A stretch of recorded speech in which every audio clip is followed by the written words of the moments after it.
الرجيم بسم الله الرحمن الرحيم إن المسلمين والمسلمات والمؤمنين والمؤمنات والقانتين والقانتات والصادقين والصادقات والصابرين والصابرات والخاشعين والخاشعات والمتصدقين والمتصدقات والصائمين والصائمات والحافظين فروجهم والحافظات والذاكرين الله كثيرا والذاكرات أعد الله لهم مغفرة وأجرا عظيما وما كان لمؤمن ولا مؤمنة إذا قضى الله ورسوله أمرا أن يكون لهم الخيرة من أمرهم ومن يعص الله ورسوله فقد ضل ضلالا مبينا وإذ تقول للذي أنعم الله عليه وأنعمت عليه أمسك عليك زوجك واتق الله وتخفي في نفسك ما الله مبديه وتخشى الناس والله أحق أن تخشاه فلما قضى زيد منها وطرا زوجناكها لكي لا يكون على المؤمنين حرج في أزواج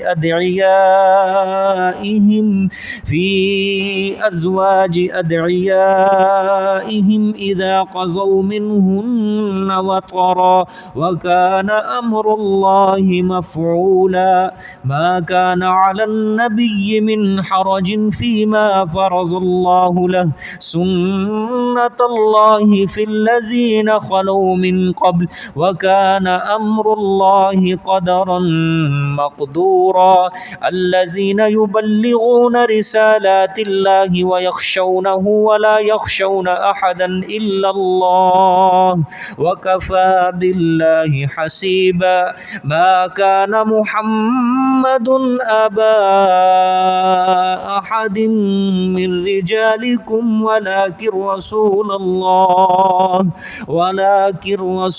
الله وخاتم النبيين وكان الله بكل شيء عليما صدق الله العظيم.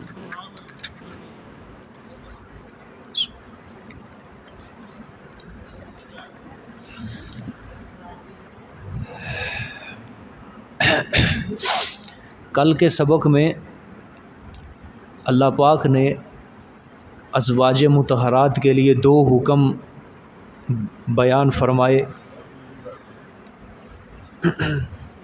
آج کے سبق میں اب یہ تیسرا حکم ہوگا مومنین اور مومنات دونوں کے لیے، مسلمان مرد اور مسلمان عورتوں دونوں کے لیے یہ حکم ہوگا.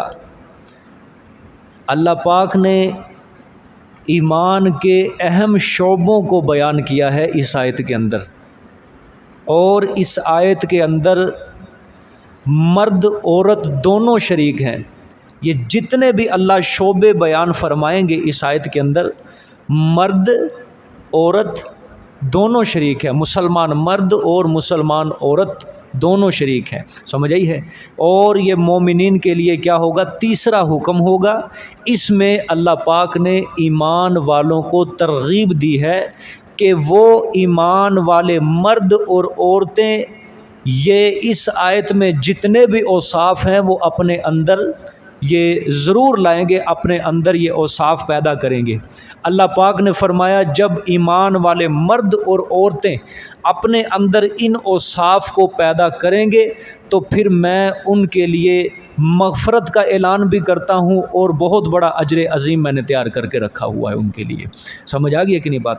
اللہ پاک فرمائیں گے مومن مرد اور مومن عورتوں کو چاہیے کہ تسلیم و رضا اللہ پاک اور اس کے رسول کی اطاعت اور فرما برداری، اخلاص، صدق و وفا کو اپنا شعار بنائیں گے، ایمان اور اطاعت کے اوپر قائم رہیں گے۔ اس کے علاوہ اللہ پاک کے آگے وہ عاجزی کریں گے، انکساری کریں گے، زکوٰۃ صدقات دیا کریں گے، صوم و صلات نماز روزے کی وہ پابندی کریں گے، بدکاری سے بچیں گے، اور ہر وقت زیادہ سے زیادہ وہ اللہ کا ذکر کریں گے۔ سمجھ آ گئی؟ دیکھیں جی وہ صاف، ان المسلمین والمسلمات، بے شک مسلمان مرد اور مسلمان عورتیں، ٹھیک ہے۔ مسلم یہ اسلام سے نکلا ہے لفظ۔ اسلام کا مطلب ہے سپرد کرنا۔ کیا مطلب ہے؟ سپرد کرنا، اسی سے ہے مسلم، فاعل کا صیغہ ہے، مطلب سپرد کرنے والا، یعنی جس نے اپنا سب کچھ اللہ کے ہاں سپرد کر دیا ہو اس کو کیا کہتے ہیں؟ مسلمان کہتے ہیں، ٹھیک ہے۔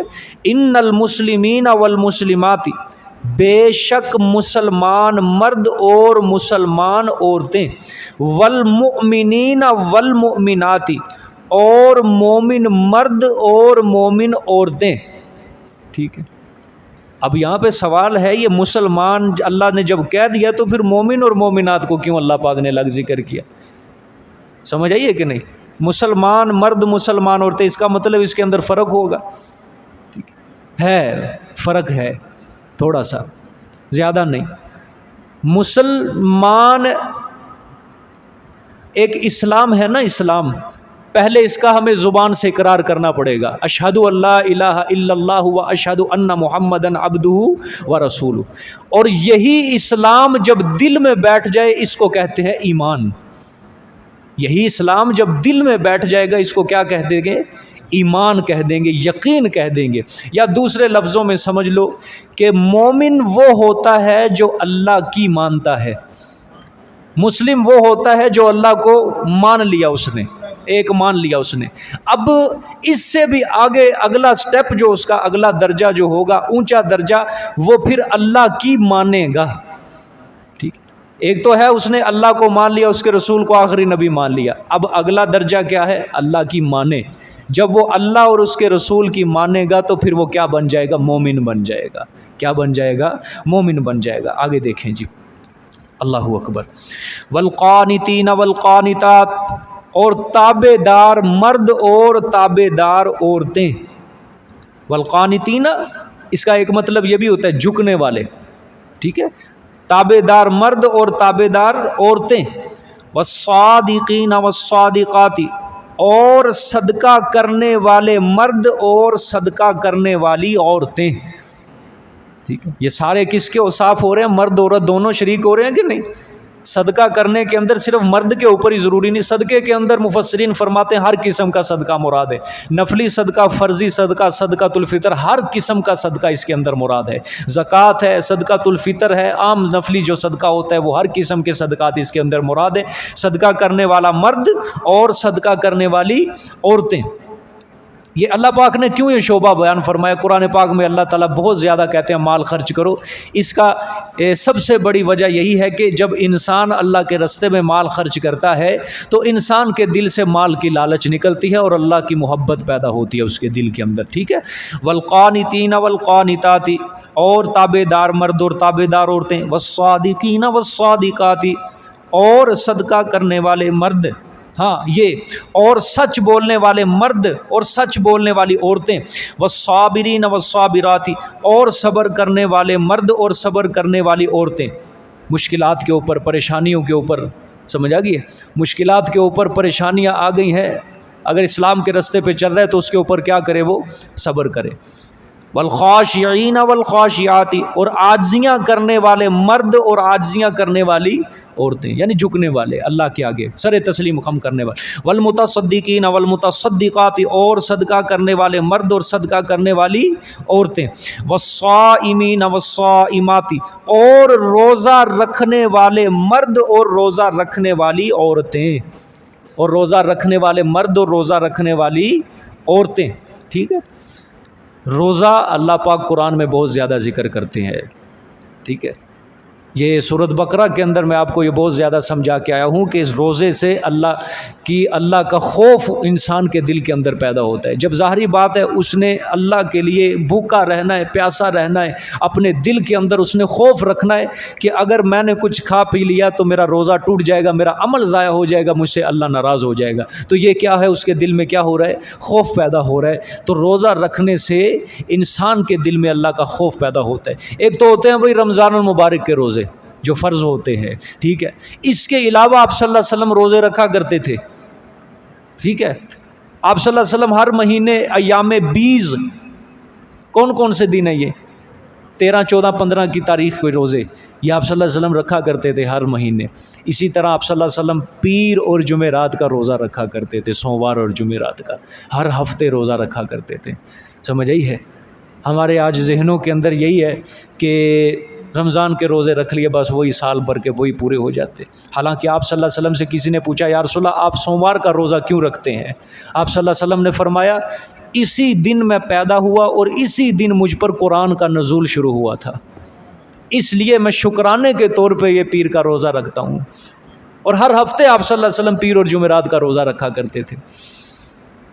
حرمین شریفین کے اندر دیکھا ہے ہم نے، انہوں نے آج بھی آپ صلی اللہ علیہ وسلم کی سنت کو زندہ رکھے ہوئے ہیں. وہ ہر پیر اور جمعرات کو وہاں دسترخوان لگتا ہے روزے داروں کے لیے، اور انہوں نے اس سنت کو برقرار رکھا ہوا ہے. لیکن ہمارے ملکوں میں یہ سنت جاتی رہی ہے، اور الحمدللہ وہاں سے ارادہ کر کے آئے ہیں کہ انشاءاللہ ہم بھی اس مسجد میں یہ سنت زندہ کریں گے انشاءاللہ العزیز. کم از کم ہماری ایک جماعت میں سے 10 بندے تو ایسے تیار ہونے چاہیے جو پیر اور جمعرات کا روزہ رکھیں، اور ان کی افطاری اور سحری چلو ہر کسی کا اپنا انداز ہوتا ہے کرنے کا، کم از کم افطاری کا جو اس کا سارا بندوبست ہوگا وہ مسجد کے اندر ہوگا وہ سارا. کیا خیال ہے جی؟ ارادہ کرتے ہو کہ نہیں؟ سب کے منہ بن گئے. ہاں کرو ارادہ، اللہ بہت خوش ہوگا، اللہ بہت خوش ہوگا. رمضان کے روزے کون کون رکھتا ہے یہ بتاؤ؟ چلو ماشاءاللہ ماشاءاللہ ماشاءاللہ، اچھی بات ہے. پیر اور جمعرات کا روزہ بھی چلو رکھو، بہت خوش ہوگا اللہ، بہت خوش ہوگا. آپ صلی اللہ علیہ وسلم کی سنت زندہ ہوگی ایک ہیں، اور 100 شہیدوں کا ثواب ہوگا. اور آپ صلی اللہ علیہ وسلم نے فرمایا جس نے میری سنت کو زندہ کیا اس نے مجھ سے محبت کی ہے، اس نے مجھ سے پیار کیا ہے. چلو یہ ہفتہ تو چھوڑتے ہیں، اگلے ہفتے پیر والے دن سے انشاءاللہ العزیز اس کی ابتدا کرتے ہیں، ٹھیک ہے. اور اس ابتدا کے اندر ہر ساتھی شریک ہونا چاہیے کہ انشاءاللہ پیر اور جمعرات کا روزہ اس ہفتے میں رکھوں گا. اور افطاری کروانے والے بھی اندر سے اٹھیں گے کہ انشاءاللہ العزیز ہم مل کے افطاری کروائیں گے. آج جتنے بندے ہوں گے مل کے ان کی افطاری کروائیں گے. اللہ پاک تمہارے مالوں کے اندر انشاءاللہ العزیز بڑی برکت پیدا کرے گا انشاءاللہ. اگر یہ نیکی تم نے اس کے اوپر آپ نے قدم رکھ لیا اور اس سنت کو اگر آپ نے زندہ کر لیا انشاءاللہ العزیز کہ جو روزہ رکھنے والے ہوں گے ان کی افطاری کی ذمہ داری آج ہم خود اپنے ذمہ لیں گے، خود اٹھائیں گے انشاءاللہ. اللہ بھی خوش ہوگا، اس کا رسول بھی بڑا خوش ہوگا. اللہ پاک تمہارے جان مال عزت آبرو کی بھی بڑی حفاظت کرے گا. کیوں بھی ساتھ دو گے کہ نہیں انشاءاللہ اس سنت کو زندہ کرنے کے انشاءاللہ العزیز. یہ علاقے کے اندر مثال بنے گی کہ اس مسجد کے نمازی جو ہے پیر جمعرات کو یہاں پہ روزے داروں کے لیے دسترخوان سجتا ہے. سمجھ آئی ہے انشاءاللہ. ہاں بالکل بالکل ایسے ہی ہے. مسجد نبوی، خانہ کعبہ، دونوں جگہ پہ پیر اور جمعرات کو دسترخوان لگتا ہے روزے داروں کے لیے. اور بہت اچھی بات ہے انہوں نے آپ صلی اللہ علیہ وسلم کی سنت کو محفوظ کیا ہوا ہے، بہت اچھی بات ہے. دیکھیں جی آگے، والصائمین والصائمات، اور روزہ رکھنے والے مرد اور روزہ رکھنے والی عورتیں دونوں مرد ہیں. والحافظین فروجہم والحافظات، اور حفاظت کرنے والے مرد فروجہم اپنی شہوت کی جگہ کی، یعنی اپنی شرمگاہوں کی حفاظت کرنے والے مرد. والحافظاتی، اور حفاظت کرنے والی عورتیں اپنی شرمگاہوں کی، یعنی زنا مراد ہے. ان کو ناجائز استعمال نہیں کرنا ان شرمگاہوں کو. سمجھے، مرد اور عورت دونوں اللہ پاک نے فرمایا کہ مرد کے دل کے اندر بھی زنا کی خواہش پیدا نہ ہو، عورت کے دل کے اندر بھی ذرہ برابر زنا کی خواہش پیدا نہ ہو. اور قرآن پاک میں بڑی جگہ پہ اس چیز کو اللہ پاک نے ذکر کیا ہے کہ مرد عورتوں اپنی شرمگاہوں کی حفاظت کرنی ہے، ان کو ناجائز استعمال نہیں کرنا ہے. اللہ کی نافرمانی نہ ہو ایسے استعمال نہیں کرنا ان کو. اور آپ صلی اللہ علیہ وآلہ وسلم نے فرمایا، حدیث شریف کے اندر آتا ہے کہ جس نے کہ اپنی زبان کی اور اپنی شرمگاہ کی ضمانت مجھے دے دو، بس ان کو اچھا استعمال کرنا ہے، زبان کو، اس سے کوئی کلمہ شرک، کلمہ کفر اور کوئی جھوٹ، کوئی تہمت، کوئی بہتان، کسی قسم کا زبان کو غلط استعمال نہیں کرنا کسی نے، اور اپنی شرمگاہ کی حفاظت کرنی ہے، اس دو چیزوں کی ضمانت مجھے دے دو اللہ پاک۔ آپ صلی اللہ علیہ وسلم نے فرمایا، آپ صلی اللہ علیہ وسلم نے فرمایا دو چیزوں کی ضمانت مجھے دو، جنت کی ضمانت میں تمہیں دیتا ہوں۔ بڑی بات ہے، بڑی بات ہے، خدا کی قسم بڑی بات ہے، کوئی مشکل کام نہیں ہے۔ اپنی شرمگاہ کی حفاظت اور زبان کی حفاظت، یہ دو چیزیں، برائی کی جڑ ہے یہ زبان اور شرمگاہ، بڑائی دروازہ کھلتا ہے، ان سے دروازہ کھلتا ہے برائی کا، ان دو چیزوں کی ضمانت دے دو۔ اللہ پاک، اللہ کے رسول صلی اللہ علیہ وسلم کی گارنٹی ہے، اور یاد رکھنا نبی جو بھی بولتا ہے اللہ کی مرضی سے بولتا ہے، اللہ کی مرضی کے بغیر نبی اپنی زبان سے کوئی حرف نہیں نکالتا۔ وما ينطق عن الهوى، اللہ نے خود قرآن میں فرمایا ہے میرا پیغمبر جو بھی بولتا ہے میں اس کی طرف وحی کرتا ہوں، میں اس کے دل میں بات ڈالتا ہوں، میں اس کی زبان پہ وہ کلمات کو جاری کرتا ہوں۔ اور اللہ کے رسول صلی اللہ علیہ وآلہ وسلم کی یہ حدیث ہے، صحیح حدیث ہے کہ زبان اور شرمگاہ کی حفاظت دے دو، اس زبان کو کبھی غلط استعمال نہیں کرنا، اس زبان سے کبھی جھوٹ نہیں بولنا، کبھی غیبت نہیں کرنی، کبھی چغلی نہیں کرنی، کبھی کلمہ کفر شرک کی زبان سے نہیں نکالنا، اور شرمگاہ کی حفاظت بالکل پورے حساب سے کرنی ہے، جس طرح اللہ اور اس کے رسول نے کہا ہے تو مجھ سے قیامت والے دن میں تمہاری جنت کی سفارش اللہ کے آگے کر دوں گا۔ یا اللہ پاک، اس نے زبان کی حفاظت کی، اس نے شرمگاہ کی، اور چونکہ قرآن پاک کے حکم کے اوپر عمل ہو رہا ہے، سب سے بڑی بات ہے والحافظین فروجہم والحافظات، دونوں کو اللہ نے فرمایا، مرد کو بھی مخاطب کیا ہے، عورت کو بھی اللہ نے مخاطب کیا ہے کہ حفاظت کرنے والے مرد اور حفاظت کرنے والی عورتیں اپنی شرمگاہوں کی، ٹھیک ہے۔ آگے والذاکرین اللہ کثیرا، اور ذکر کرنے والے مرد اللہ کا کثیرن بہت زیادہ، ٹھیک ہے، بہت زیادہ، والذاکراتی، اور عورتیں، ذکر کرنے والی عورتیں، کس کا؟ اللہ پاک کا، دونوں مراد ہیں، یعنی جو اللہ پاک کا بہت زیادہ ذکر کرتے ہیں مرد، اور عورتیں جو اللہ پاک کا بہت زیادہ ذکر کرتی ہیں، ٹھیک ہے۔ یہ کتنے اوصاف ہو گئے جی؟ نہیں، مسلمین مسلمات مومنین مومنات 2، والقانتین 3، والصادقین 4، والصابرین 5، والخاشعین 6، والمتصدقین 7، والصائمین 8، والحافظین 9، والحافظین 10۔ 10 اوصاف اللہ نے فرمایا مرد عورت اپنے اندر پیدا کریں گے، ٹھیک ہے۔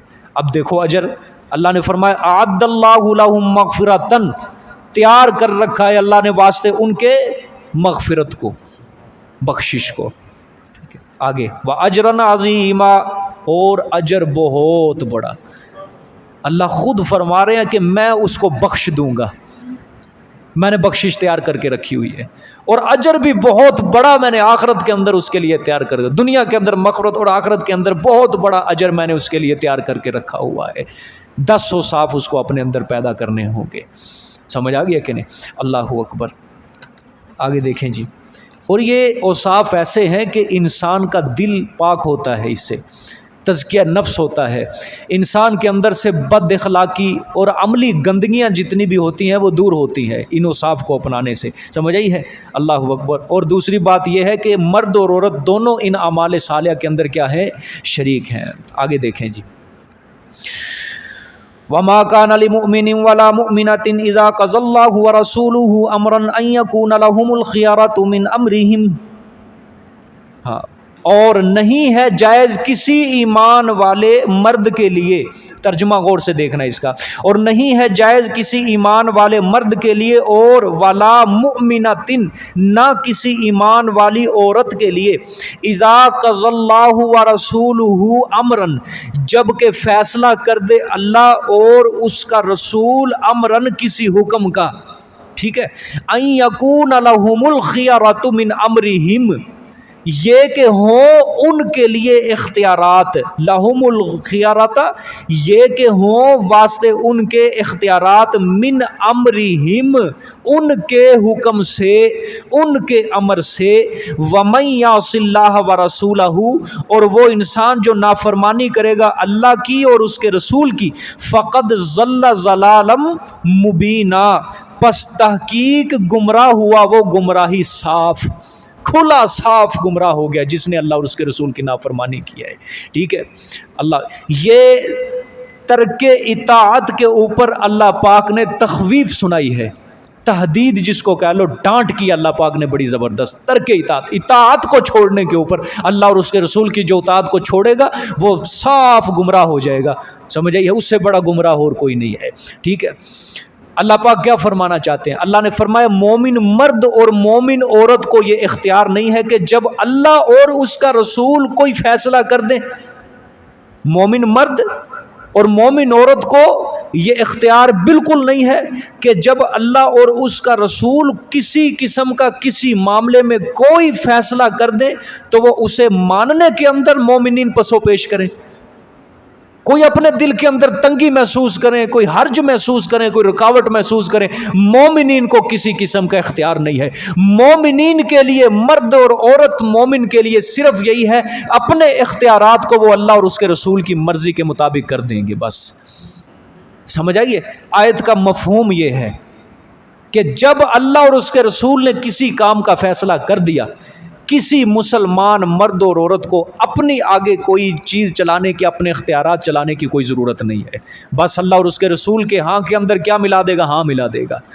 سمجھ آئی ہے؟ اچھا، اب اس آیت کی ذرا تفسیر سمجھنی ہے، اس کا شان نزول کیا ہے اور اس کا مطلب کیا ہے، کس بارے میں یہ آیت نازل ہوئی ہے، ذرا توجہ میری طرف رکھنی ہے. دو تفسیریں میں اس کی بیان کرنے لگا ہوں.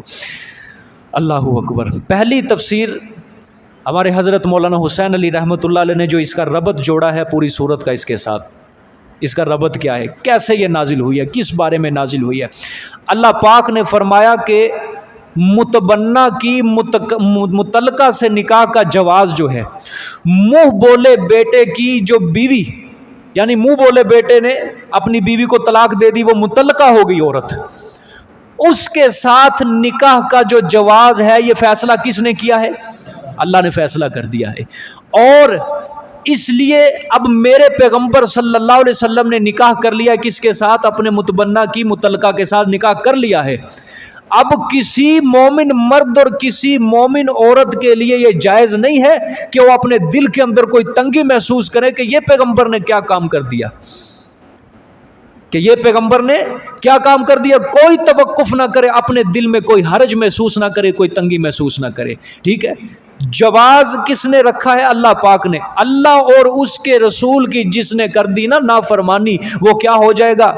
سری گمراہ ہو جائے گا. یہ ربط ہے. کیا ہے یہ ربط ہے کہ لے پالک بیٹے کی متعلقہ سے نکاح کا جواز، یعنی نکاح کو جائز کس نے قرار دیا ہے؟ اللہ پاک نے قرار دیا. اور اب میرے پیغمبر نے اپنے متبنہ کی بیوی سے کر لیا ہے نکاح، لہٰذا اب کسی مرد مومن اور کسی عورت مومنہ کو کوئی اختیار نہیں ہے کہ وہ اپنے دل کے اندر تنگی محسوس کرے، کوئی حرج محسوس کرے، کیونکہ حکم کس نے دیا تھا؟ یہ اللہ پاک نے دیا تھا. اللہ اور اس کے رسول نے جس چیز کا فیصلہ کر لیا ہے، مومن مرد اور عورت کو کسی قسم کا اپنا اختیار چلانے کی ضرورت نہیں ہے. اگر کسی نے اپنا اختیار چلایا، اپنے دل کے اندر ذرہ برابر بھی تنگی محسوس کی، فقط ضل ضلالا مبینہ ہو جائے گا، وہ پھر سری گمراہ ہو جائے گا، کھلا گمراہ ہو جائے گا. ایک ربط تو یہ ہمارے حضرت نے جوڑ دیا اس کے ساتھ. ٹھیک ہے. بقیہ مفسرین کیا کہتے ہیں؟ ہمارے حضرت نے جو ربط جوڑا ہے وہ آپ صلی اللہ علیہ وآلہ وسلم نے جو رسم کو توڑا ہے اس کے ساتھ، جس طرح پوری صورت کا ربط ہوتا ہے اس کے ساتھ جوڑا ہے. ٹھیک ہے. اب بقیہ مفسرین کیا کہتے ہیں؟ یہ آیت کس بارے میں نازل ہوئی ہے؟ یہ آیت جو نازل ہوئی ہے، بقیہ مفسرین سارے جو ہیں وہ اس طرف ہیں، یہ آیت جو نازل ہوئی ہے وہ حضرت زید اور حضرت زینب کے نکاح پر نازل ہوئی ہے. اور یہ بھی بڑی زبردست توجیہ ہے مفسرین کی، بہت زبردست ہے. ٹھیک ہے. کیا مطلب؟ اب پورا قصہ ذرا سننا ہے اب غور سے، اب اگلی آیتیں اسی کے اوپر منحصر ہوں گی. سارا قصہ ذرا غور سے سمجھ لینا. قصہ یوں ہوا کہ حضرت زینب بنت جہش، بالکل توجہ میری طرف، چھوڑ دو نسخے کی طرف، کسی نے نہیں دیکھنا. حضرت زینب بنت جہش رضی اللہ تعالی عنہا جو تھی یہ آپ صلی اللہ علیہ وآلہ وسلم کی پھپھی زاد بہن تھی.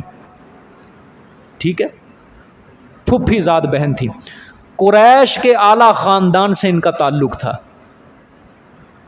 حضرت آپ صلی اللہ علیہ وسلم کی کیا تھی؟ پھپھی زاد بہن زینب بنت جہش. ٹھیک ہے. عبد المطلب کی بیٹی تھی امیمہ. عبد المطلب کی بیٹی تھی امیمہ, اس کی بیٹی تھی زینب. امیمہ آپ صلی اللہ علیہ وسلم کی کیا لگی؟ پھپھی جان. اس کی بیٹی تھی کون؟ زینب بنت جہش. جہش ان کے والد کا نام تھا اور ماں کا نام کیا تھا؟ امیمہ. اور یہ پوتی کس کی تھی؟ عبد المطلب کی پوتی تھی. ٹھیک ہے. آپ صلی اللہ علیہ وسلم کی رشتے میں کیا لگی؟ پھپھی زاد بہن. یہ ذہن میں رکھنا ہے. قریش کے اعلیٰ خاندان سے اس کا تعلق تھا. آپ صلی اللہ علیہ وآلہ وسلم نے چاہا کہ میں زینب کا نکاح کر دوں زید کے ساتھ, اپنے منہ بولے بیٹے کے ساتھ, زید بن حارثہ. یہ نام یاد رکھنا ہے اب آپ نے, زید بن حارثہ رضی اللہ تعالی عنہ, ان کے ساتھ میں کیا کر دوں. اور یہ اللہ تعالیٰ نے حکم دیا تھا. ٹھیک ہے, پہلے کیونکہ اللہ پاک نے تڑوانا تھا رسم کو. ٹھیک ہے, اس لیے اللہ پاک کی یہ ساری مرضیاں تھی. اللہ پاک نہیں کہ اس کا نکاح کس کے ساتھ کر دو, زید کے ساتھ کرو. اچھا, اس کی حکمت کیا تھی زید کے ساتھ نکاح کرنے کی؟ ایک تو رسم کو تڑوایا, اور ایک اور حکمت تھی, وہ انشاءاللہ آپ کو آخر میں سمجھ آ جائے گی خود بخود. اللہ کی حکمت دوسری کیا تھی. اچھا, اب زید کی حیثیت کیا تھی؟ یہ زید جو تھے نا, یہ ہے تو عرب کے ساتھ ہی تعلق تھا, عرب کے ہی باشندے تھے, یہ عربی تھے. لیکن کوئی ظالم ان کو پکڑ کے لے کے مکہ مکرمہ آ گیا اور ان کو غلام بنا کر فروخت کر دیا. اور خریدنے والی کون تھی؟ حضرت خدیجہ رضی اللہ تعالیٰ عنہ, میرے پیغمبر کی پہلی بیوی جو تھی, اس نے خرید لیا. جب حضرت خدیجہ رضی اللہ تعالیٰ عنہ نے خریدا تو حضرت خدیجہ نے اس کو خرید کر آپ صلی اللہ علیہ وسلم کو ہدیہ کر دیا. جب ہدیہ کیا آپ صلی اللہ علیہ وسلم نے اپنے پاس جب اس کو رکھا, اس کو آزاد کر دیا. آزاد کر کے اس کو منہ بولا بیٹا بنا لیا, اور اس کو بچوں کی طرح صلی اللہ علیہ وسلم نے پالا. جس طرح حقیقی اولاد سے پیار کیا جاتا ہے نا, محبت کی جاتی ہے, اس طرح صلی اللہ علیہ وسلم نے اس کو پیار دیا. اور سبحان اللہ, بڑی بات ہے, ایک نبی کا پیار مل گیا. ٹھیک ہے.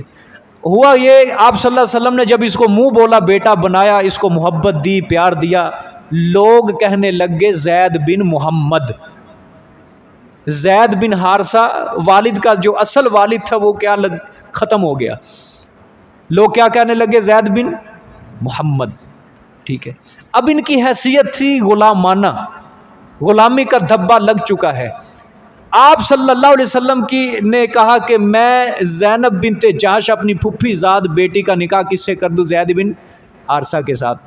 اور ادھر زینب کی کیا تھی؟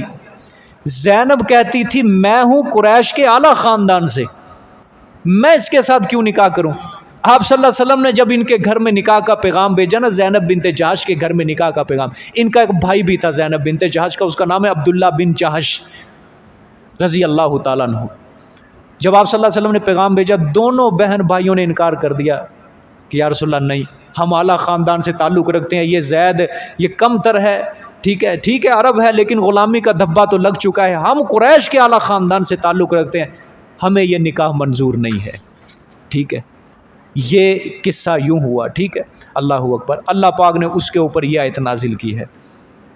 اب دیکھو اللہ نے کیا فرمایا, نہیں ہے کسی مومن کے لیے اور نہ کسی مومن عورت کے لیے جب کہ فیصلہ کر دیا اللہ اور اس کے رسول نے کسی حکم کا, یہ کہ ہو واسطے ان کے کوئی اختیار من امرہم, ان کے حکم سے. جب رسول نے کہہ دیا کہ نکاح ہوگا تو پھر تمہیں کیا حق ہے کہ تم اپنی آگے زبان چلاؤ کہ نہیں ہم نہیں نکاح کریں گے؟ سمجھ آئیے کہ نہیں؟ بھئی رسول کا فیصلہ کس کا ہے؟ اللہ کا فیصلہ تھا نا, اللہ کا. دیکھو آیت کے اندر آ رہا ہے اذا قضى اللہ ورسولہ, پہلے اللہ نے اپنا نام لیا. جب فیصلہ کر دیا اللہ اور اس کے رسول نے فیصلہ کر دیا کہ یہ نکاح زید ابن حارثہ کا نکاح زینب بنت جہش کے ساتھ ہوگا, تو پھر تم اپنی خاندانی حیثیت کو بیچ میں کیوں لے کے آ رہے ہو؟ جب رسول نے کہہ دیا کہ زید ابن حارثہ کا نکاح زینب بنت جحش کے ساتھ ہوگا، تم اپنے اختیارات اندر کیوں چلا رہے ہو؟ تمہیں تو چاہیے تھا اپنے اختیارات تم کر دیتے، کس کے سپرد؟ اللہ اور اس کے رسول کے سپرد۔ ایک اللہ پاک نے یہاں سے خاندانی خودداری اور غرور اور تکبر کا خاتمہ کیا ہے، یہ بھی حکمت تھی اللہ پاک کی اس کے اندر۔ قریش کے اندر یہ بڑی یہ زہر یہ ان کے اندر کوٹ کوٹ کے بھرا ہوا تھا کہ نہ جی نہ، ہمارا اونچا خاندان، اونچا منصب، ہم کیوں یہ ایسے کم تر لوگوں کے اندر اپنی بیٹی کو بھیج دیں، ہم کیوں ان کے اندر نکاح کریں؟ اللہ پاک کی حکمت یہ ہوئی کہ اسے ایک خاندانی خودداری اور اس کا کیا کر دیا اللہ پاک نے، خاتمہ کر دیا۔ یہ پہلا مرحلہ ہے جی۔ یہ کیا ہے؟ سمجھ آ گیا ہر کسی کو بات؟ زید ابن حارثہ کیا تھے؟ یہ غلام تھے، ٹھیک ہے؟ کوئی ظالم اس کو پکڑ کے لے کے آیا مکہ مکرمہ کے اندر آ کے اس نے فروخت کیا کس کے ہاتھ؟ خدیجہ رضی اللہ تعالی عنہا نے اس کو کیا کر لیا؟ خرید لیا، اور حضرت خدیجہ نے اس کو ہدیہ کر دیا، کس کو؟ آپ صلی اللہ علیہ وسلم کو، اور آپ صلی اللہ علیہ وسلم نے آزاد کر کے اس کو کیا بنا لیا؟ منہ بولا بیٹا بنا لیا، اور بچوں کی طرح اس کو پیار دیا، حقیقی اولاد کی طرح اس کی پرورش کی آپ صلی اللہ علیہ وسلم نے۔ سمجھ آ گیا کہ نہیں؟ تو لوگ اس کو کیا کہنے لگے؟ زید بن، اصل باپ کی نسبت کو گرا دیا گیا اور آپ صلی اللہ علیہ وآلہ وسلم کی نسبت کو جوڑ دیا، زید بن محمد، ٹھیک ہے؟ یہ ذہن میں رکھنی ہے بات، لوگ زید بن محمد کہنے لگے، یہ آگے آیت آئے گی انشاءاللہ پھر وہاں سمجھ آئے گی آپ کو، ٹھیک ہے؟ اچھا، یہ پہلا مرحلہ ہے۔ دوسرا مرحلہ، نکاح تو ہو گیا زینب بنت جحش کا اور زید بن حارثہ کا، کیا ہو گیا؟ نکاح ہو گیا، مگر اللہ کی حکمت، کچھ دن گزرے، میاں بیوی کی طبیعت کے اندر موافقت ہی نہیں ہوئی، روزانہ لڑائی جھگڑا ہو رہا ہے، ٹھیک ہے؟ روزانہ لڑائی جھگڑا ہو رہا ہے۔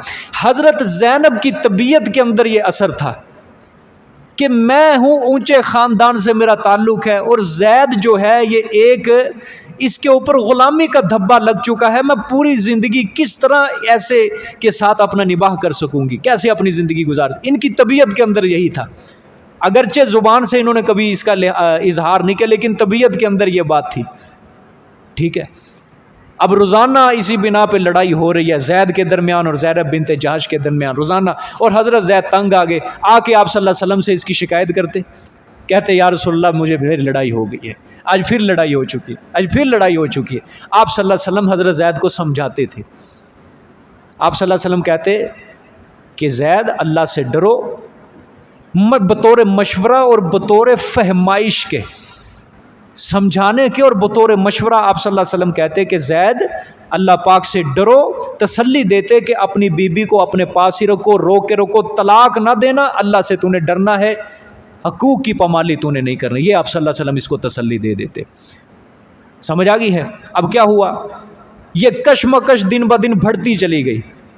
اب اوپر سے فیصلہ کیا تھا؟ اللہ نے رسم کو توڑوانا تھا، پیغمبر جتنا مرضی سمجھا لے، لیکن اللہ پاک نے کیا کرنا تھا؟ رسم توڑوانی تھی اللہ کے رسول صلی اللہ علیہ وسلم ان کے عمل سے۔ یہ کشمکش میاں بیوی کے درمیان بڑھتی گئی، جب طول پکڑا نا جب لڑائی نے، تو حضرت زید بن حارثہ رضی اللہ تعالیٰ آپ صلی اللہ علیہ وسلم کی خدمت میں پھر آئے، آ کے کہا یا رسول اللہ میں طلاق دینے لگا ہوں زینب کو، میرا کوئی نباہ نہیں ہو رہا اسے۔ آپ صلی اللہ علیہ وسلم نے پھر سمجھایا، بالآخر حضرت زید نے طلاق دے ہی دی، حضرت زینب بنت جحش کو طلاق ہو گئی۔ اب کیا ہوا؟ آپ صلی اللہ علیہ وآلہ وسلم کو بھی اللہ تعالیٰ نے بذریعہ وحی بتلا دیا تھا کہ زید زینب کو طلاق دے گا، اور زید کے بعد جو زینب کے ساتھ اگلا نکاح ہوگا میرے پیغمبر وہ آپ ہی کا ہوگا۔ سمجھ آئی کہ نہیں؟ اللہ نے بذریعہ وحی بتلا دیا تھا، تمام مفسرین اس کو کہتے ہیں کہ اللہ نے بتلا دیا تھا، ٹھیک ہے؟ اور بعض روایات کے اندر بھی آتا ہے کہ اللہ نے بذریعہ وحی آپ صلی اللہ علیہ وسلم کو بتلا دیا تھا کہ میرے پیغمبر ان دونوں کے درمیان کوئی نباہ نہیں ہونا، ان کی طبیعتیں کوئی نہیں ملنی، ہاں زید طلاق ضرور دے گا، لیکن آپ صلی اللہ علیہ وسلم بطور مشورہ فہمائش کے سمجھاتے تھے پھر بھی، کیونکہ شریعت کا یہی حکم تھا نا۔ شریعت کا حکم کیا تھا کہ اگر آپ کے پاس کوئی آئے، کوئی بندہ کوئی کہے کہ میں چھڈن لگا اپنی بڈھی، اب کیا کہیں گے؟ چھوڑ دے؟ نہیں، پہلے اس کو سمجھانا ہے۔ آپ صلی اللہ علیہ وسلم شریعت کے تحت سمجھا بھی رہے تھے اس کو، لیکن آپ صلی اللہ علیہ وسلم کو پتہ بھی تھا کہ اللہ نے بذریعہ وہی بتلا دیا ہے کہ زید نے طلاق دینی ہے، جتنا مرضی سمجھا لے تو، اور اگلا جو شوہر ہوگا زینب بنت جحش کا، میرے پیغمبر آپ کے ساتھ اس کا نکاح کروں گا اور اس کو ام المومنین بناؤں گا میں انشاءاللہ۔ میں مومنوں کی ماں بناؤں گا. ٹھیک ہے, اتنی بات سمجھ میں آ گئی. اگلی سمجھو. اب آپ صلی اللہ علیہ وسلم کو دو پریشانیوں کا سامنا کرنا پڑا. ایک پریشانی تو آپ صلی اللہ علیہ وسلم کو ہوئی جب حضرت زید کا نکاح کس سے ہوا؟ حضرت زینب بنت جحش سے ہوا, کہ انکار ہوا نا ایک بار, ایک پریشانی وہ. دوسری پریشانی آپ صلی اللہ علیہ وسلم کو پھر لاحق ہو رہی ہے کہ جب زید طلاق دے گا زینب کو, اگلا نکاح ہونا ہے میرا زینب کے ساتھ عدت کے بعد. جب میرا نکاح ہوگا تو ظاہری بات ہے عرب کی ایک بہت بڑی رسم ٹوٹے گی, تو کفار اور منافقین مجھے تو تانا دیں گے, بڑی آر دلائیں گے, یہ تو نے کیا کر دیا, آباء و اجداد کی رسم کے اوپر تو نے پانی پھیر دیا, تو نے اپنے منہ بولے بیٹے کی متعلقہ کے ساتھ نکاح کر لیا, تو نے یہ کر دیا وہ کر دیا. ایک یہ پریشانی تھی آپ صلی اللہ علیہ وسلم. اور اظہار آپ صلی اللہ علیہ وسلم نے کیوں نہیں کیا زید کے سامنے کہ زید تو طلاق دے گا, تیری بیوی کے ساتھ نکاح بعد میں میرے ساتھ ہوگا. اظہار اس وجہ سے نہیں کیا کہ آپ صلی اللہ علیہ وسلم کے دل میں بھی مصلحت تھی کہ اگر میں نے اظہار کر دیا یہاں پہ تو آگ اٹھ جائے گی, ایک بھڑک جائے گی عرب کے اندر پہلے ہی. لیکن بذریعہ وہی آپ صلی اللہ علیہ وسلم کو کیا کر دیا تھا, بتلا دیا تھا. سمجھ آئیے کہ نہیں؟ اب دیکھو اگلی آیت دیکھو جی. جو پہلا مرحلہ تھا نا, پہلا مرحلہ وما کان لمؤمن ولا مؤمنۃ, وہ پہلا مرحلہ اسی آیت میں. اب جو دوسرا مرحلہ تھا نا جب نکاح ہو گیا, ٹھیک ہے, اب یہ دوسرا مرحلہ اللہ پاک یہاں سے شروع کریں گے. دیکھیں ترجمہ غور سے دیکھنا ہے, بالکل توجہ کے ساتھ. وَإِذْ تَقُولُ لِلَّذِي أَنْعَمَ اللَّهُ عَلَيْهِ وَأَنْعَمْتَ عَلَيْهِ أَمْسِكْ عَلَيْكَ زَوْجَكَ. اور یہ آپ صلی اللہ علیہ وسلم سے تیسرا خطاب شروع ہو رہا ہے. کتنے خطاب تھے آپ صلی اللہ علیہ وسلم کو؟ 8. تیسرا خطاب آپ صلی اللہ علیہ وسلم کو اب یہاں سے شروع ہو رہا ہے. اور جب کہ کہتے تھے آپ بطور مشورہ کے للذی انعم اللہ علیہ, اس انسان کو جو انعام کیا اللہ پاک نے, علیہ اوپر اس کے. جی کون سا انسان مراد ہے جی؟ جس کو انعام کس کے اوپر کیا اللہ نے؟ زید کے اوپر. سبحان اللہ, بڑی بات ہے. اللہ کہہ رہے ہیں کہ میں نے انعام کیا. کس چیز کا انعام تھا جی؟ اللہ پاک نے فرمایا میرے پیغمبر آپ اس وقت کو یاد کریں کہ زینب کا نکاح ہو تو گیا زید کے ساتھ, لیکن میاں بیوی کے درمیان موافقت نہیں ہوئی, ٹھیک ہے, اور زید آپ کے پاس آتے تھے شکایت لے کر, آپ اس کو سمجھاتے تھے, ٹھیک ہے, لیکن طلاق ہو گئی. اور آپ اس وقت کو یاد کریں کہ آپ اس شخص کو جس کے اوپر اللہ پاک نے انعام کیا, کیا مطلب کہ میں نے اس کو اسلام کی دولت سے نوازا, ایمان کی دولت سے میں نے سرفراز کیا, اور میں نے آپ کو آپ کی صحبت کے اندر اس انسان کو بھیجا, اور شرف صحابیت کے شرف سے میں نے اس کو نوازا. بھئی سارے انعام مراد ہیں. ایک تو چلو ایک مسلمان ہو گئے, دوسرا انعام صحابی بھی بنا دیا آپ صلی اللہ علیہ وسلم کا, ٹھیک ہے. آگے وَأَنْعَمْتَ عَلَيْهِ, اور آپ نے بھی انعام کیا اوپر اس کے. سبحان اللہ, کون سا انعام؟ تعلیم اسلام مراد ہے کہ آپ نے اسلام کی تعلیم سکھائی, اس کو اسلام کے احکامات سکھائے. اور دوسرا انعام آپ نے اس کو خرید کر, آپ نے جب وہ ہدیہ کر دیا حضرت خدیجہ رضی اللہ تعالی عنہا نے, آپ نے اس کو آزاد کر دیا, ٹھیک ہے.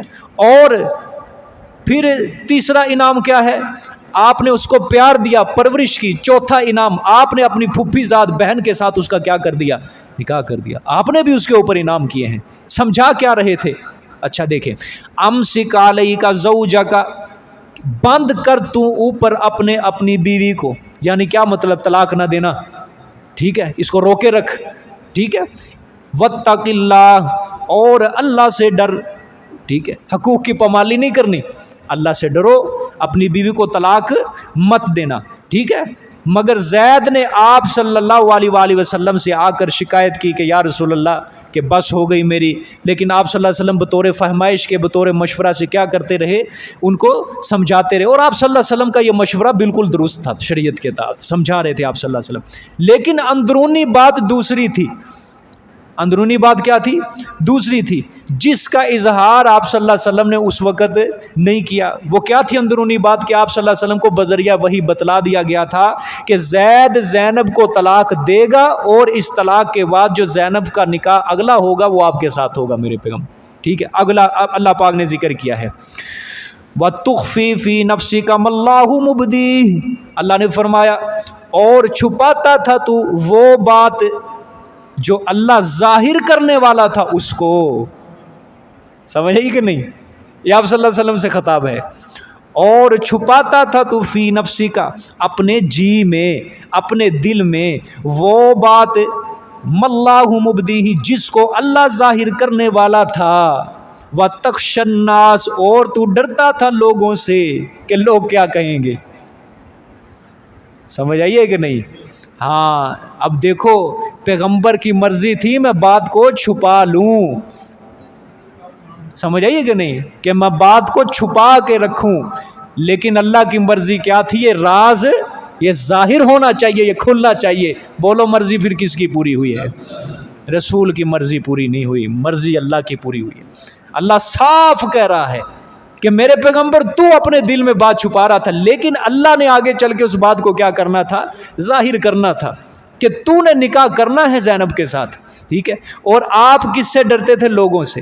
کیا کیسے ڈرتے تھے؟ مطلب کیا ہے کہ جب یہ زینب میرے نکاح کے اندر آ جائے گی تو لوگ مجھے آر دلائیں گے. آپ شرما رہے تھے کہ تو نے منہ بولے بیٹے کی متعلقہ کے ساتھ نکاح کر لیا، اس لیے آپ صلی اللہ علیہ وسلم لوگوں کی آر سے شرما رہے تھے، ڈر رہے تھے.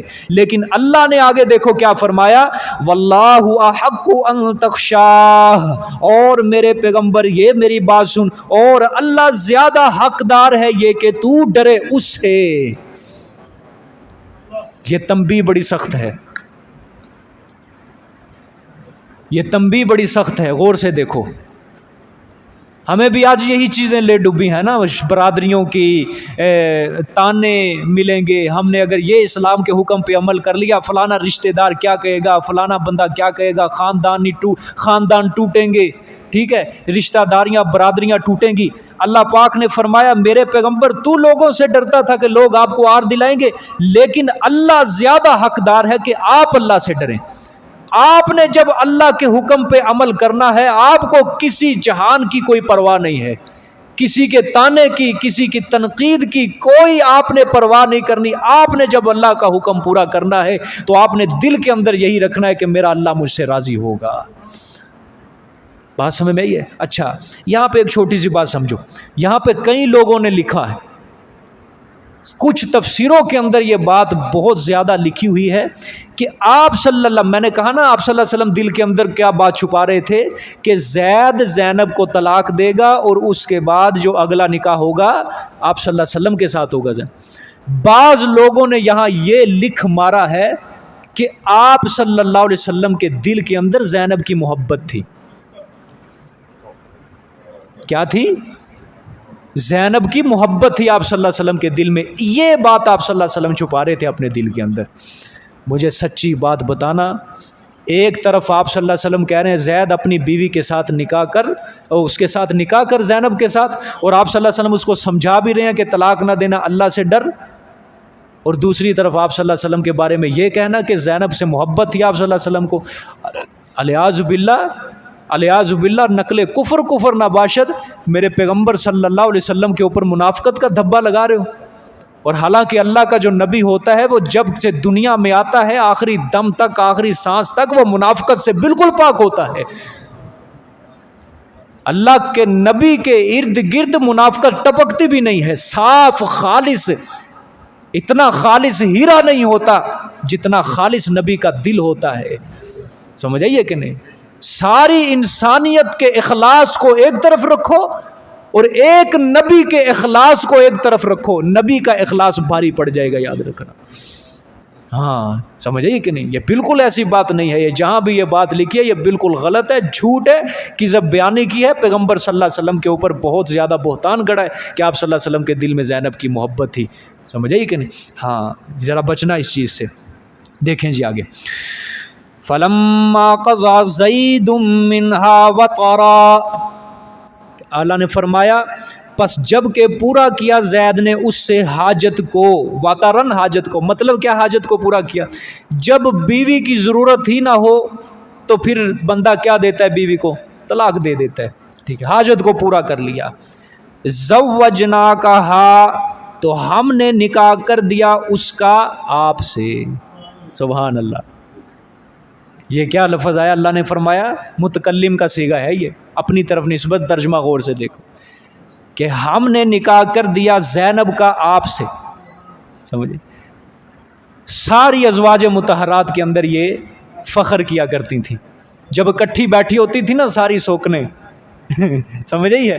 حضرت زینب بنت جحش کہا کرتی تھی سب کو کہ تمہارا نکاح تو چلو لوگوں نے پڑھایا نا, کوئی ادھر ادھر سے تمہارے خاندان تمہارے وکیل ہوئے, لیکن میرا نکاح اللہ نے عرش کے اوپر فرشتوں کے اندر پڑھا ہے اللہ پاک نے. سمجھ آئیے کہ نہیں, میرا نکاح پڑھانے والا اللہ پاک ہے اور فرشتوں کے اندر اللہ پاک نے میرا نکاح پڑھا ہے وہاں پہ. یہاں پہ اللہ پاک نے فرمایا زوجناکہا, بڑی خوش قسمت عورت تھی یہ پورے جہان میں. سمجھ آئیے, اللہ نے فرمایا ہم نے کیا کر دیا, شادی کرا دی ہم نے آپ کی اس سے. کس سے؟ زینب بنت جحش رضی اللہ تعالی عنہا سے شادی کروا دی. ٹھیک ہے, کیوں کروائی؟ لِكَيْ لَا يَكُونَ عَلَى الْمُؤْمِنِينَ حَرَجٌ فِي أَزْوَاجِ أَدْعِيَائِهِمْ. اب دیکھو خطاب کس کو ہے, کیوں میں نے اس رسم کو تڑوایا؟ اللہ نے فرمایا تاکہ نہ ہووے اوپر ایمان والوں کے حرجن, کوئی تنگی. کس بارے میں؟ فی ازواج ادعیائہم, ان کے بیچ بیویوں ان کے لے پالکوں کی. ہاں سمجھ آ گئی ہے, قیامت تک کے لیے اللہ تعالیٰ نے یہ قانون بنا دیا ہے.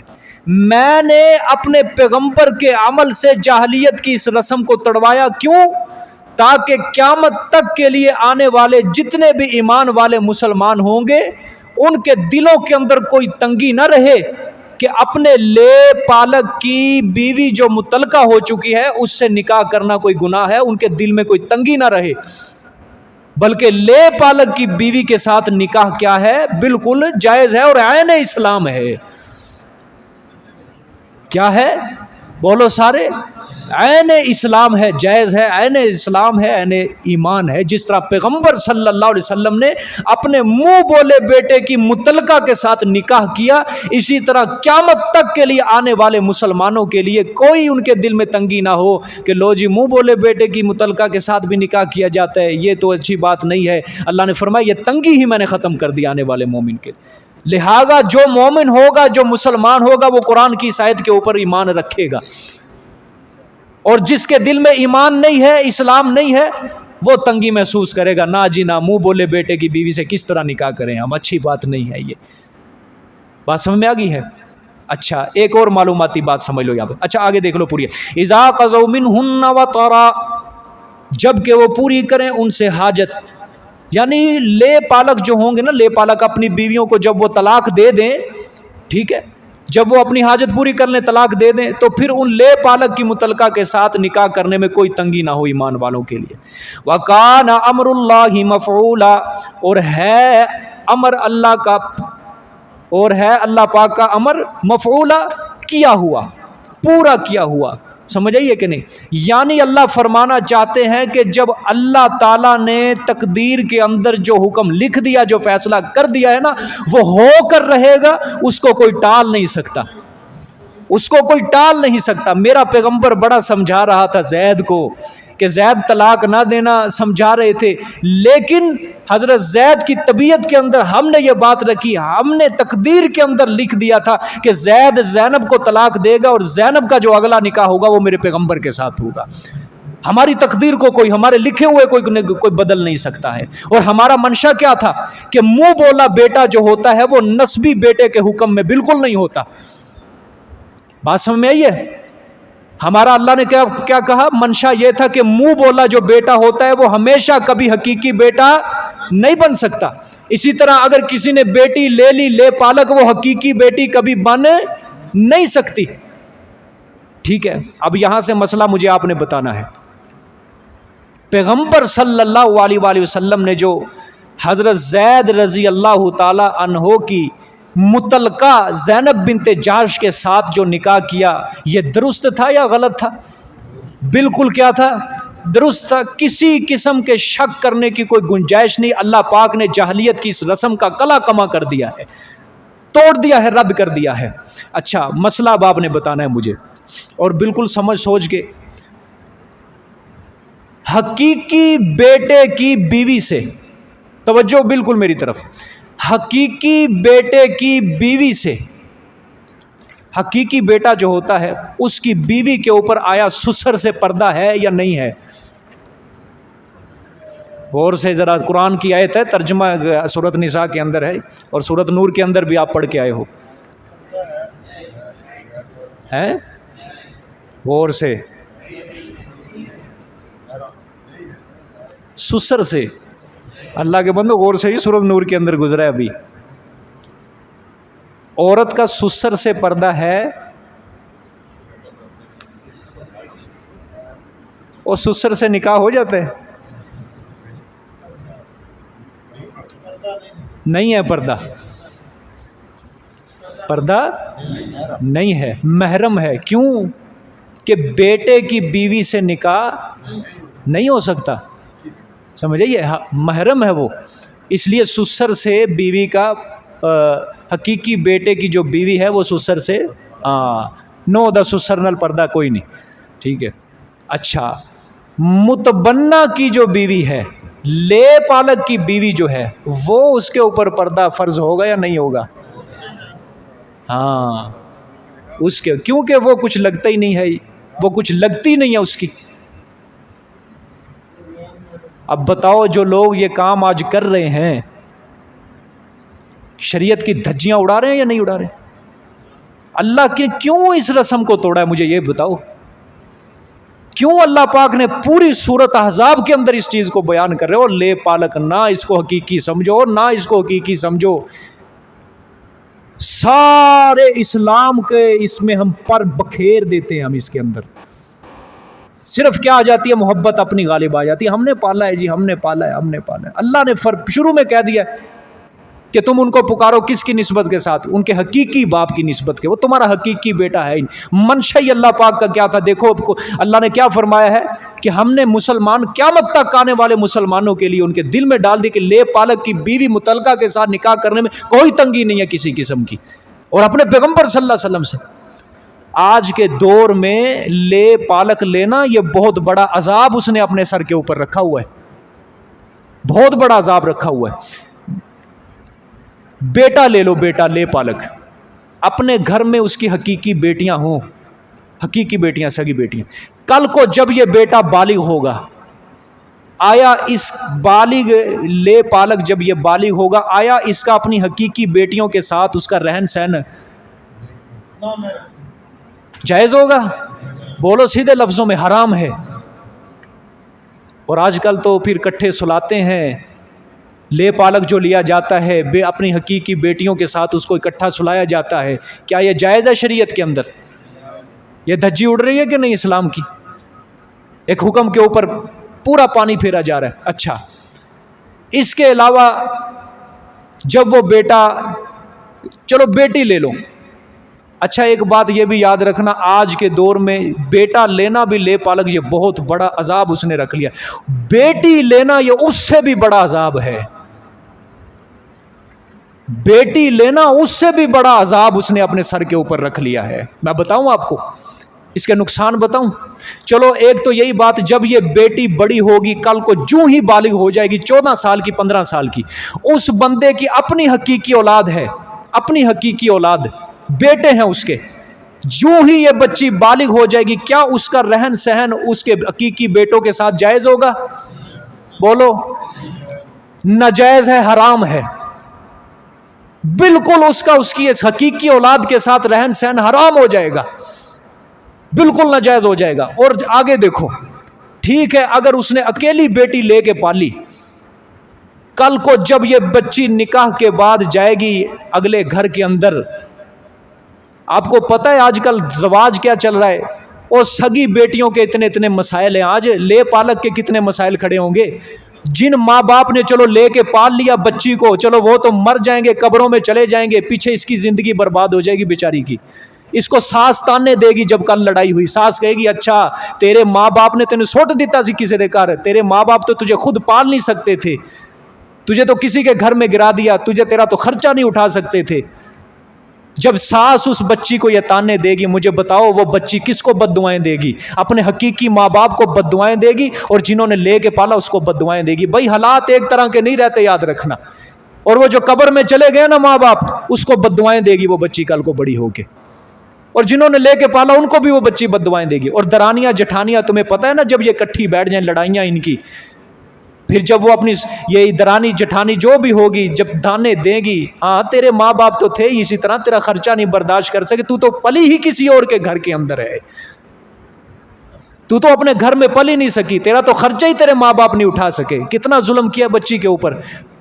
اگرچہ پالنے والے حقیقی ماں باپ جو بھی تھے وہ قبروں میں چلے گئے، لیکن یہ بچی کل کو بڑی ہو کے یہ اپنے مرے ماں باپ کو بھی بد دعائیں دے گی، سگے ماں باپ کو کہے گی کہ کیا تھا، میں بوجھ تھی تمہارے اوپر جو تم نے اپنے گھر سے مجھے نکال دیا، اور جنہوں نے لے کے پالا بچی ان کو بھی بد دعائیں دے گی کہ تمہیں کیا مسئلہ تھا کہ تم نے مجھے اس طرح گرا کے رکھ دیا، تمہیں کیا ضرورت تھی کہ تم نے چلو اپنی محبتیں تو دے دی مجھے، محبتوں کے ساتھ پال لیا، تم نے پوس لیا، تم تو مر گئے لیکن میری زندگی کو آج تم عذاب بنا کے چلے گئے، اور کل کو وہ بچی خودکشی کر کے خود بھی مر جائے گی۔ ایسی جو حالات ہیں آج کے، سگی بیٹی کا بہت زیادہ مسئلہ بن رہا ہے، اور لے پالک یہ تو بہت بڑا مسئلہ ہے،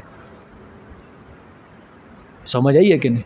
جہالت بہت بڑھ چکی ہے، جہالت کے اندر میں نے کہا نا، شروع میں کہا ہے کہ اپنی محبتوں کو لوگوں نے بڑا دیکھا ہوا، اور سب سے بڑی بات کہ جائیداد کے اندر وارث ہی نہیں بن سکتا لے پالک، چاہے بچہ ہے چاہے بچی ہے، بالکل وارث نہیں۔ قرآن میں سورۃ نساء کے اندر اللہ نے سارے حصے مقرر کر دی، اللہ نے فرمایا فریضۃ من اللہ، یہ اللہ کی طرف سے عائد کردہ ہے، اس کے اندر کسی نے رد و بدل کی وہ اللہ کی حد کو توڑے گا۔ اگر کوئی آج کوئی بدبخت اٹھ کے کہے کہ نہیں لے پالک کو بھی ہم حصہ دیں گے پورا جتنا اس کا بنتا ہے، وہ اللہ کی حد کو توڑ رہا ہے، اور جس نے اللہ نے فرمایا میں میری حد کو توڑا نا، اس کو میں سخت عذاب کے اندر مبتلا کروں گا کل قیامت والے دن۔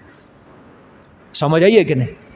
اچھا یہاں تک اچھا ایک آخری بات، پورے قرآن کے اندر کسی صحابی کا نام نہیں ہے، اس آیت کے اندر کس کا نام آیا ہے؟ دیکھو زید ابن حارثہ کا نام آیا ہے۔ کیوں اللہ نے ذکر کیا یہ زید کا نام؟ ٹھیک ہے، کیوں ذکر کیا اللہ پاک نے زید کا نام؟ ابو بکر کا نام نہیں آیا، وہ جو اس امت کا پہلا ملا ہے، اس کشتی کا، میرے پیغمبر کی امت کا پہلا مرد مومن ہے، یار غار ہے، رفیق غار ہے، مزار ہے، اور وہ قیامت کے دن کا بھی رفیق ہے میرے پیغمبر صلی اللہ علیہ وسلم، اس کا ذکر نہیں۔ ہاں ذکر آیا ہے لیکن نام نہیں آیا ہے، لیکن زید کا تو سیدھا اللہ نے نام لے دیا۔ کیوں اللہ پاک نے ذکر کیا؟ انشاءاللہ اس کا کل وجہ بیان کروں گا۔